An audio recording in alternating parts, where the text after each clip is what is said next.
For facilitators out there, which all of us are facilitators at some point, regardless of our formal title or not, you have a concept called 7 basic figures and 7 basic frames. And they're very easy to learn icons that anybody can use at different deliberate times in a meeting, in a seminar, in a work session. Dave, would you take a couple of minutes and walk us through the value of knowing and practicing first the 7 basic figures?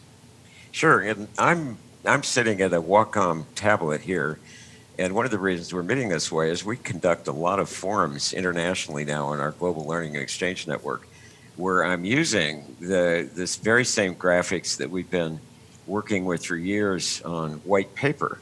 And so what I'm going to be sharing here is exactly what we've discovered. And what we've discovered is that graphics is basically adding a pen to gesture. And a human being is basically an upright person that's very oriented to gravity. So we've turned out that there are basic movements that you can make that are all based on the way we relate to level. And one is teaching people how to do just a drop line. A drop line is just using gravity to drop a line.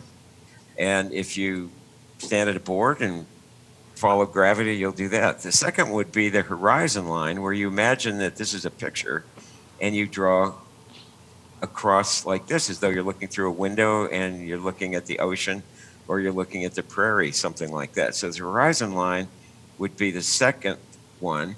And the third would be, if you want to draw all the other angles, you put a pen on the paper, pick a point to look at, and throw the line. This is called a throw line.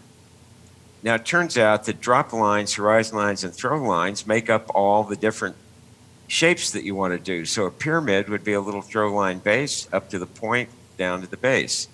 A square would be a drop line, line, drop line.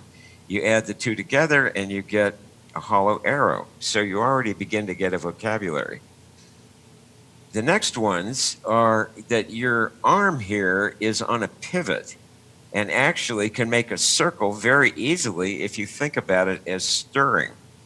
So making a circle is a process of kind of looking at the center and just stirring round and round. And most people can make a perfect circle with very minimal teaching. If you then add a second instruction, which is go round and round and get smaller, you get a spiral.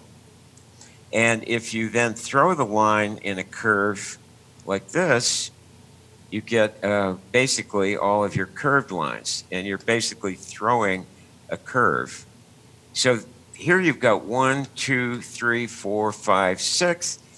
And the 7th, I probably should have said at the beginning, which is the bullet. And the bullet points are actually little versions of these things. So you have little versions of these as a star, little versions as a square, a circle that's filled in, another little star. So these 7 basic movements, I call them figures, but they're really body movements, build up the entire vocabulary of graphics. And we found that in less than an hour, we can get people to personally experience in their bodies how to do these, and their level of capability just jumps, skyrockets just in one training session.